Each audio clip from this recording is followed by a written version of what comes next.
Assalamualaikum warahmatullahi wabarakatuh. Perkenalkan, nama saya Jihad Iqmal Safitri, NIM 211101010048, mahasiswa program studi pendidikan agama Islam kelas A6. Nah, di sini saya akan menjelaskan mengenai video pembelajaran untuk memenuhi tugas ulangan tengah semester mata kuliah penelitian tindakan kelas yang diampu oleh Bapak Dr. Imran Fauzi MPDI. Nah, pada penjelasan video kali ini, saya akan membahas tentang cara membuat bab 5, penutup, yaitu bagian kesimpulan dan juga saran. Dan juga bagaimana caranya membuat abstrak dalam sebuah laporan penelitian. Sebelumnya, untuk memulai pembelajaran, marilah kita berdoa terlebih dahulu. Bismillahirrahmanirrahim.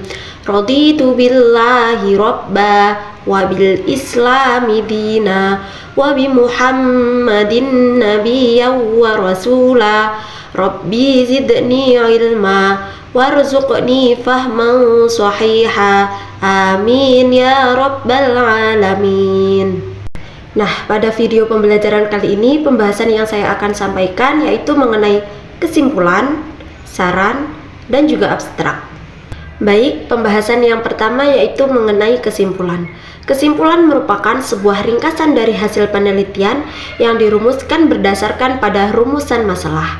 Nah, dalam kesimpulan ini sudah tidak berupa hasil-hasil hitungan statistik yang berupa tabel-tabel. Pada kesimpulan harus selalu mengacu pada hasil temuan yang benar-benar telah dibuktikan, tidak memuat opini atau pendapat tanpa dasar, atau di luar konteks permasalahan yang telah dirumuskan sebelumnya. Nah, dalam penulisan kesimpulan terdapat dua gaya, yakni yang pertama gaya problem numbering, yaitu penulisannya berdasarkan dengan urutan nomor masalah penelitian. Nah, gaya ini bertujuan untuk memudahkan pembaca dalam mengetahui bagaimana jawaban-jawaban dari masalah yang telah dirumuskan sebelumnya. Yang kedua yaitu ada gaya description problem, yaitu penulisannya dalam bentuk deskriptif, tidak berdasarkan numerik, sesuai konteks temuan penelitian, meski isinya tetap harus menjawab dari permasalahan penelitian. Nah, selain gaya dalam penulisan kesimpulan, terdapat juga beberapa ciri-ciri kesimpulan, diantaranya sebagai berikut. Nah, yang pertama, kesimpulan harus singkat, padat, dan jelas. Berarti sebuah kesimpulan harus lebih singkat daripada uraian.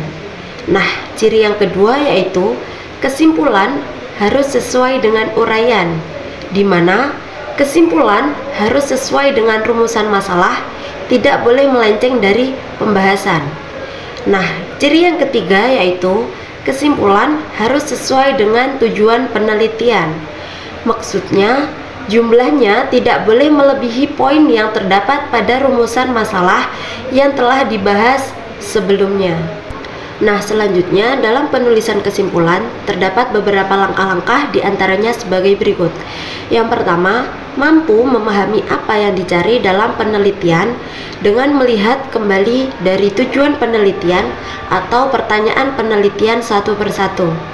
Kemudian, yang kedua, memeriksa kembali kesesuaian antara pertanyaan penelitian, uraian, dan kesimpulan, sehingga kesimpulan dapat dirumuskan dengan benar. Nah, yang ketiga, susun kesimpulan sesuai dengan urutan pertanyaan penelitian atau tujuan penelitian yang telah dibahas sebelumnya. Yang keempat, sesuaikan pertanyaan penelitian atau tujuan penelitian dengan deskripsi temuan atau hasil pembahasan. Nah, yang terakhir yaitu mengidentifikasikan poin-poin penting sesuai dengan pertanyaan atau tujuan penelitian dari hasil pembahasan yang telah disebutkan pada bab sebelumnya. Nah, pembahasan selanjutnya adalah mengenai saran. Dalam Kamus Besar Indonesia, saran memiliki arti pendapat, usulan, anjuran, atau harapan yang dikemukakan untuk dipertimbangkan. Dapat disimpulkan bahwasannya saran merupakan sebuah anjuran dan bukan tugas atau perintah yang harus dilaksanakan, tetapi anjuran yang perlu dipertimbangkan. Oleh karena itu, saran harus dibuat dengan landasan yang kokoh, penuh pertimbangan, dan mungkin dilaksanakan, sehingga saran harus ditulis secara jelas serta operasional agar benar-benar dapat dilaksanakan. Nah, saran dirumuskan berdasarkan kesimpulan yang telah diperoleh, baik yang menyangkut segi positif maupun negatifnya. Saran ditulis secara tegas dan ditujukan kepada berbagai pihak.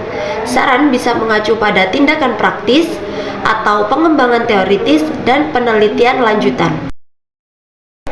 Nah, dalam penulisan saran terdapat dua macam jenis saran. Yang pertama, saran untuk penelitian lanjut, di mana berisi mengutarakan keterbatasan penelitiannya. Kemudian, sampaikan saran. Yang kedua, saran untuk penerapan hasil penelitian, di mana berisi menyampaikan inti hasil penelitian terlebih dahulu, kemudian menyampaikan saran dengan bahasa yang halus atau tidak ambisius. Nah, setelah membahas tentang pengertian saran, selanjutnya adalah langkah-langkah dalam pembuatan saran. Yang pertama yaitu, saran harus sesuai dengan kesimpulan dan hakikat penelitian yang akan dilakukan. Maksudnya, saran harus lahir dari kesimpulan tentang hasil penelitian sebelumnya. Yang kedua, saran harus memiliki sasaran yang jelas. Maksudnya, pembaca harus tahu sasaran ini atau saran ini ditujukan kepada siapa. Yang ketiga, saran harus bersifat konkret dan operasional sehingga mudah diterapkan atau dilaksanakan. Selanjutnya, saran perlu mempertimbangkan metodologi atau prosedur penelitian yang telah dilaksanakan. Selanjutnya, saran dibuat dari hasil pemikiran yang penting atau tidak asal-asalan untuk memperbaiki pembelajaran. Nah, yang terakhir, saran harus merujuk pada manfaat penelitian yang telah disebutkan pada bab sebelumnya. Nah, setelah membahas tentang kesimpulan dan juga saran, selanjutnya akan membahas tentang abstrak. Abstrak merupakan sebuah ringkasan dari keseluruhan artikel yang berisi tujuan, metode, hasil, dan kesimpulan, serta saran dalam bentuk singkat, padat, dan jelas. Nah, abstrak biasanya tidak lebih dari 2 halaman. Abstrak ditulis dengan spasi tunggal dan terdiri dari sekitar 5 alinea. Pada umumnya, jumlah kata dalam abstrak sekitar 100-250 kata. Dan biasanya abstrak ditutup dengan kata kunci yang merupakan gambaran dari aspek masalah yang diteliti. Nah, pada umumnya abstrak tidak lebih dari 15 kalimat yang berisi wilayah penelitian, alasan melakukan penelitian, metode yang digunakan, dan pembahasan serta kesimpulan.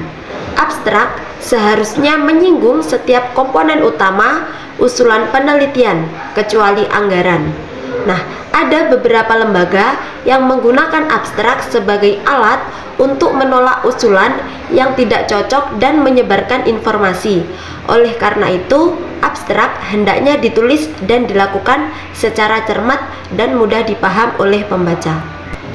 Nah, setelah menjelaskan tentang pengertian abstrak, dilihat dari sebuah isinya, abstrak terbagi menjadi dalam 2 jenis. Yang pertama yaitu abstrak bersifat deskriptif, di mana pada abstrak deskriptif hanya menggambarkan tujuan dan ruang lingkup isi tulisan, tetapi tidak menyebutkan hasil dan kesimpulan isi tulisan. Nah, yang kedua yaitu abstrak bersifat informatif, di mana abstrak ini memberikan penjelasan mengenai latar belakang masalah, pendekatan atau metode, hasil, dan juga kesimpulan dari isi tulisan. Nah, selain itu, dalam abstrak terdapat beberapa komponen-komponen penting atau komponen-komponen pokok, diantaranya 1. Permasalahan penelitian. Yang kedua, tujuan penelitian, prosedur penelitian, hasil penelitian, dan kesimpulan serta saran. Jadi, dalam penulisan abstrak itu perlu menyantumkan komponen-komponen abstrak yang telah disebutkan sebelumnya. Nah, dalam penulisan abstrak tentunya ada beberapa langkah yang perlu diperhatikan dalam penulisan. Yang pertama yaitu pahami esensi abstrak, di mana kita perlu memahami bahwa abstrak adalah representasi singkat dari hasil penelitian. Nah, yang kedua, baca kembali penelitian Anda. Nah, sebelum menulis abstrak, peneliti perlu membaca kembali penelitian Anda, mengidentifikasi poin-poin utama, pertanyaan penelitian, dan temuan penting. Selanjutnya, menentukan struktur abstrak. Dengan hal ini bertujuan untuk membantu penulis agar tetap fokus pada pembahasan dan menjadi abstrak yang teratur. Keempat, memulai dengan latar belakang, di mana penulisan abstrak dimulai dengan latar belakang penelitian Anda, seperti mengapa penelitian ini dilakukan, mengapa topik ini sangat penting, dan sertakan konteks yang diperlukan untuk pemahaman pembaca. Yang kelima, identifikasi tujuan dan pertanyaan penelitian, di mana berisi tentang tujuan penelitian dan pertanyaan penelitian guna untuk membantu membimbing pembaca tentang fokus dari penelitian tersebut. Yang keenam, ringkas metode penelitian. Pada bagian ini berisi tentang penjelasan singkat mengenai metode yang digunakan dalam penelitian.